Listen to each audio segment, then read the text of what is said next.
Hello everyone. तो आज के इस वीडियो में हम लोग बात करेंगे यूज़ मेमो हुक्स के बारे में। और यूज़ मेमो हुक्स बेसिकली हमारा यूज़ होता है कि परफॉर्मेंस ऑप्टिमाइजेशन के लिए ज़्यादातर यूज़ होता है कि ऐप में अगर कोई परफॉर्मेंस का इशू हो रहा है, ऐप क्रैश हो जा रहा है, कुछ बहुत बड़ा कैलकुलेशन है या फिर बहुत बड़ा कोई लूप है या फिर कुछ ऐसा फंक्शन है जिसकी वजह से ऐप में बहुत ज़्यादा परफॉर्मेंस का प्रॉब्लम हो रहा है, तो उस टाइम हम लोग यूज़ करते हैं यूज़ मेमो। तो चलिए जानते हैं एक एग्जांपल के थ्रू। तो देखिए यहाँ पर मैंने एक ऐप बनाया है। यहाँ पर देख सकते हैं कैलकुलेशन दिखा रहा है कि 20 करोड़ कुछ समथिंग है। फिर यहाँ पर एक टेक्स्ट इनपुट है और यहाँ आप कुछ भी टेक्स्ट इनपुट में टाइप कीजिएगा, यहाँ शो हो जाएगा। तो यहाँ पर देखिए क्या हो रहा है, मैं थोड़ा सा आपको दिखा देता हूँ कि ये हमारा मेन ऐप कंपोनेंट है जिसके अंदर हम लोगों ने दो स्टेट वेरिएबल लिए, एक काउंट और एक टेक्स्ट। तो काउंट में क्या है, काउंट का इनिशियल वैल्यू है 1 और यहाँ पर एक फंक्शन कॉल किया है एक्सपेंसिव कैलकुलेशन नाम का, जहाँ पर मैंने काउंट को भेजा है, काउंट स्टेट वेरिएबल को। ठीक है, तो यहाँ पर देखिए ये फंक्शन ये है एक्सपेंसिव कैलकुलेशन। यहाँ पर मैंने काउंट का वैल्यू को भेजा था तो जो कि इनिशियली 1 है। और यहाँ पर कंसोल लॉग करा रहे हैवी कैलकुलेशन रनिंग, और यहाँ पर हम लोग एक रिजल्ट लिए। और ये जो लूप है 0 से लेके 10 करोड़ तक चल रहा है ये लूप। ठीक है, और यहाँ पर हर बार क्या हो रहा है कि जो नंबर है जैसे 1 है, 1 इंटू 2 फिर ऐड हो जा रहा है, फिर 2 इंटू 2 4 ऐसे करके ऐड होते जाएगा रिजल्ट में। और ये लूप कितना बार चलेगा, 10 करोड़ बार। ठीक है, तो यहाँ से आपको पता चल गया एक बहुत बड़ा लूप है, बहुत एक्सपेंसिव कैलकुलेशन है, बहुत परफॉर्मेंस खाएगा। ठीक है, अब ये फंक्शन चल रहा है और यहाँ पर हम लोग कैलकुलेशन होने के बाद ये रिजल्ट दिखा दे रहे हैं। यहाँ पर देख सकते हैं 20 करोड़ समथिंग कुछ आया है। और फिर एक नीचे में टेक्स्ट इनपुट है। टेक्स्ट इनपुट में क्या हो रहा है कि आप कुछ भी टाइप कीजिएगा तो यहाँ पर जो एक सेट टेक्स्ट है, यहाँ पर जो स्टेट वेरिएबल लिए हैं टेक्स्ट नाम का, तो यहाँ पर कुछ भी आप टाइप कीजिए, कॉलबैक फंक्शन होगा, ट्रिगर होगा। और सेट टेक्स्ट में क्या होगा, आपका जो टेक्स्ट है वो टेक्स्ट वहाँ पर सेट करा देगा। ठीक है, तो ये इस तरह से हम लोग का काम करता है स्टेट वेरिएबल। ठीक है ना। तो अब मैं यहाँ पर सिस्टम क्या है कि आप कुछ भी टाइप कीजिएगा तो ये जो सेट टेक्स्ट है, ये सेट टेक्स्ट क्या करेगा, उसमें जो भी आप टाइप कीजिएगा वो यहाँ पर सेट कर देगा और इससे आपका स्टेट वेरिएबल में चेंजेस आएगा। ठीक है, तो टेक्स्ट में फिर वो टेक्स्ट सेट हो जाएगा। स्टेट वेरिएबल में जैसे चेंज आया तो आपका ऐप री रेंडर होगा। ठीक है, तो री रेंडर होने से क्या होगा, फिर से ये एक्सपेंसिव कैलकुलेशन कॉल होगा। तो जितना बार आप कुछ टाइप कीजिएगा उतना बार आपका ऐप री रेंडर होगा और ये बार बार एक्सपेंसिव कैलकुलेशन कॉल होगा। और ये कॉल होना मतलब कि आपका 0 से लेकर 10 करोड़ बार ये लूप चलेगा। ठीक है, तो आप समझ सकते हैं परफॉर्मेंस बहुत इशू होगा। और यहाँ पर बहुत समय ऐसा हो सकता है कि आपका ऐप क्रैश भी हो जाएगा रियल डिवाइसेस में। आपको दिखाता हूँ कैसे काम कर रहा है। जैसे कि मान लीजिए मैं ऑन करता हूँ ये। ठीक है, अब देखिए यहाँ पर ध्यान दीजिएगा, मैं इसको हटा देता हूँ।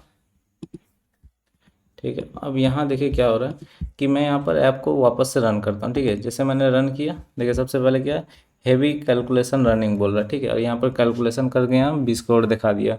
अब मैं काउंट में तो कुछ चेंजेस नहीं कर रहा हूँ, काउंट वेरिएबल में यहाँ पर ये जो फंक्शन कॉल हो रहा था, क्यों क्या भेज रहे थे, काउंट का वेरिएबल भेज रहे थे। तो काउंट वेरिएबल ने तो कुछ चेंजेस नहीं कर रहा हूँ।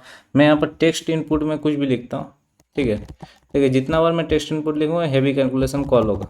ठीक है, बार बार ये कॉल होगा, मतलब कि बार बार 1 से 1 करोड़ बार ये लूप रन होगा। जितना बार आप कुछ भी लिखिए, कुछ भी टेक्स्ट इनपुट में लिख रहे हैं तो ये टेक्स्ट इनपुट में लिखने से क्या हो रहा है, आप टेक्स्ट इनपुट में जैसे लिख रहे हैं तो ये जो है सेट टेक्स्ट ट्रिगर हो रहा है। सेट टेक्स्ट क्या कर रहा है, ये जो लिख रहे हैं वो सेट कर दे रहा है टेक्स्ट में, और ये जो स्टेट वेरिएबल इसमें चेंजेस हो रहा है और ऐप कंपोनेंट री रेंडर हो जा रहा है।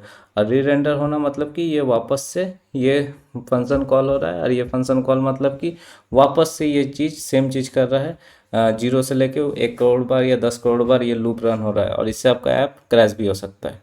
ठीक है, तो इस केस में हम लोग क्या करते हैं, यूज़ मेमो का इस्तेमाल करते हैं। तो यूज़ मेमो क्या करेगा, ये जो चीज़ है इस चीज़ को जो आपका एक्सपेंसिव कैलकुलेशन है इसको आपका इसको एक ही बार कॉल करेगा। ठीक है, जैसे आप ऐप पर रन हुआ एक बार कॉल किया और वो जो रिज़ल्ट आया वो रिज़ल्ट को कैश में रख लेगा और यहाँ पर आपको शो करा देगा। उसके बाद जब तक आप एक डिपेंडेंसी एरे देते हैं, जब तक जैसे कि ये काउंट का ऊपर काम हो रहा है तो काउंट में वेरिएबल में जब तक कुछ चेंजेस नहीं आ रहा तब तक ये फंक्शन रन नहीं होगा। जितना बार चाहे आपका ऐप हज़ारों बार री रेंडर क्यों ना हो जाए, अगर वो कंपोनेंट 1000 बार भी री रेंडर होगा, जब तक वो काउंट में चेंजेस नहीं आएगा तब तक वो एक्सपेंसिव कैलकुलेशन कॉल नहीं होगा। तो दिखा देता हूँ कैसे काम करता है ये। तो सबसे पहले हम लोग क्या करेंगे, यूज़ मेमो हुक को कॉल करेंगे। ठीक है, यहाँ तक समझ में आ गया।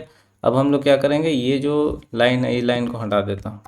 देखिए यहाँ पर मैं लिखूँगा const result equals to use memo, ठीक है। और यहाँ पर क्या करेंगे, हम लोग एक कॉलबैक फंक्शन देंगे और एक्सपेंसिव कैलकुलेशन को कॉल करेंगे, और यहाँ पर काउंट स्टेट वेरिएबल जो है वो भेजूंगा। फिर यहाँ कॉमा देखिए और एक चीज़ लिखूंगा काउंट, ये डिपेंडेंसी आ रहा है, ठीक है, काउंट। अब देखिए यहाँ पर इसका मतलब क्या है कि ये जो फंक्शन, ये जो कंपोनेंट है, सॉरी ये जो कंपोनेंट है, ये कंपोनेंट जब भी री रेंडर होगा, सबसे पहला बार जब सबसे पहला बार जब लोड होगा ये कंपोनेंट, तो ये फंक्शन रन होगा एक्सपेंसिव कैलकुलेशन, और यहाँ पर आपका जो रिज़ल्ट आएगा वो रिज़ल्ट यहाँ पर शो हो जा रहा है, ठीक है। उसके बाद मान लीजिए आप टेक्स्ट में कुछ भी लिखते हैं तो ये कंपोनेंट री रेंडर होगा, पर ये उस टाइम कॉल नहीं होगा। क्या यूज़ मेमो क्या करेगा, मेमोआइजेशन कर देता है, यानी कि कैश कर देगा इसका रिजल्ट को, और ये डिपेंडेंसी एरे के ऊपर डिपेंड करता है, यानी कि जब तक ये काउंट में कोई चेंजेस नहीं आता, ये काउंट वेरिएबल में कोई चेंजेस नहीं आता, तब तक ये फंक्शन रन नहीं होगा। ये फंक्शन दोबारा तभी रन होगा जब ये काउंट का वेरिएबल में कोई भी चेंजेस आएगा। तो काउंट वेरिएबल में तो फिलहाल हम लोग कोई चेंज नहीं कर रहे, तो ये कभी ये फंक्शन रन नहीं होगा। जब अगर काउंट वेरिएबल में चेंज हुआ कुछ भी वैल्यू, तब ये फंक्शन वापस से रन होगा, नहीं तो वो पहला बार जो रन हुआ उससे जो कैशिंग का वैल्यू रिजल्ट है वही शो होगा। अब मैं आपको दिखाता हूँ, यहाँ पर देखिए ये है, इसको मैं खोलता हूँ कंसोल विंडो, ठीक है। अब देखिए यहाँ पर मैं क्या करता हूँ, इसको हटाता हूँ और यहाँ पर इसको मैं रिफ्रेश करता हूँ, ठीक है। देखिए रिफ्रेश किया, हैवी कैलकुलेशन रनिंग, ठीक है, हैवी कैलकुलेशन रनिंग हुआ, पहला बार रन हुआ, रिजल्ट हो गया। अब देखिए यहाँ पर मैं कुछ भी चेंजेस करूँगा तो टेक्स्ट का जो स्टेट वेरिएबल वो चेंज होगा, टेक्स्ट का स्टेट वेरिएबल चेंज यानी कि ऐप रेंडर होगा, पर आपका हैवी कैलकुलेशन कॉल नहीं होगा। देखिए यहाँ पर मैं कुछ भी लिखता हूँ, देखिए यहाँ चेंज हो रहा, पर ये हैवी कैलकुलेशन कुछ नहीं हो। अब मैं आपको यहाँ पर ये भी लिख के दिखा देता हूँ, जैसे कि console dot log app has been rendered, ठीक है, RED होगा।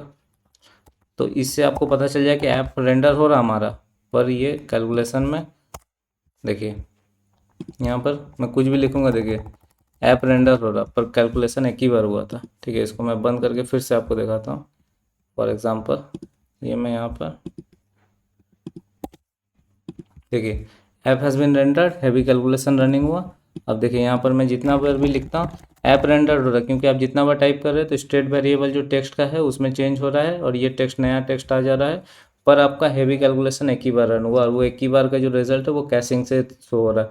अब जब तक आप काउंट का चेंज नहीं करते हैं, यानी कि ये डिपेंड करता है काउंट वेरिएबल के ऊपर, तो जब तक ये काउंट का वैल्यू चेंज नहीं होगा तब तक ये वापस से रिटर्न नहीं होगा, वो कैशिंग में रख देगा वैल्यू और कैशिंग का ही रिजल्ट दिखाएगा। काउंट का वेरिएबल में कुछ वैल्यू चेंज होता है तब ये वापस से रिटर्न होगा। तो ये हमारा यूज़ मेमो काम आता है, ये परफॉर्मेंस के लिए काम आता है। तो कोई हैवी कैलकुलेशन वगैरह होता है जिसमें ऐप परफॉर्मेंस इशू हो रहा है, ऐप क्रैश हो जा रहा है, तब आप ये यूज़ मेमो इस्तेमाल कर सकते हैं, यूज़ मेमो हुक को। ओके।